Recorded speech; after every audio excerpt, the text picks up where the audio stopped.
جوله. من يظن الرجولة بيصيت والمال، المراجل ما هي كان لا أبد بالسيولة. شيله بعنوان النصيحة بأسلوب كلمات وأداء الشاعر خير العواضي شاعر الطوش. قال يا خير العواضي يسمعوا مني أقوال، واسمعوا للعبر وكل كلمة بقوله. في زمن قل من ينصح ولا الخير دلال، لو يميل أي إنسان ما حدا بيدله. ما يدلك على الصح بل يزيدك ضلال، يجبرك بالغلط هاي ولهم هي مضله. قولهم يجبرك تفعل على عكس ذي قال، لأن أسلوبهم في النصح جارح بقوله. ينصحك بل وأسلوبه أساليب الأمثال، قولهم بالنصايح زاد للطين بله. البشر أصبحت تنصح على شكل إذلال، لو نصح أي نصيحة بالنصيحة يذله. ما لها أي أسلوب تناصح بإخذال، ينصحه بالنصايح زاد ياخذ بخذله. طبعهم يرموا القول دون أي تأمل، ما لهم أي مبدأ ما يركز لقوله.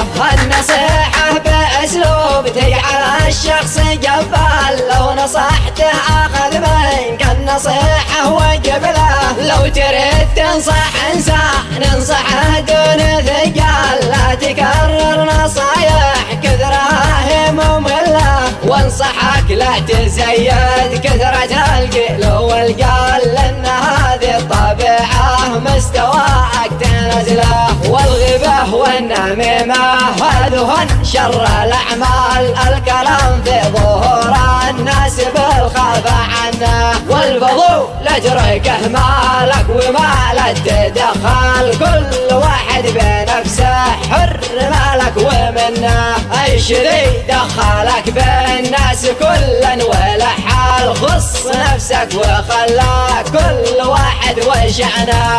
النبي في حديثه والصحيح أكد وقال، من حسن إسلام المرء تركه ما لا يعناه. كل إنسان عقله ومعه والناس عقال، بس بعض الناس قد زاد بهم فضوله. ما دور نصايح دام والعقل شغال، ذي أشوفه بعقلي صح بقوم بفعله. ما نهم رأيكم يا كل حاسد ودجال، كل من قال فاشل والله مجوله. من يظن الرجولة بيصيت والمال، المراجل ما هي كان لا أبد بالسيولة.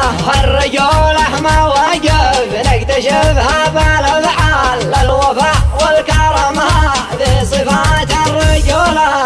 الشدايد تعرفنا الوفي وكل رجال، الوفي والرجل ما نعرفه من فعله. ومنها نعرف الخادع ونعرف الأمثال، نعرف المرجالة ونكتشف النذوره. نعرف النذل مهما هو علينا بيحتال، والرجل نعرفه وافي وصادق بقوله. وبالأخير اذكر الله العظيم وذو الجلال، وصلوا على الطاهر المصطفى أحمد وآله. المصطفى أحمد وآله، مصطفى أحمد وآله، مصطفى أحمد وآله.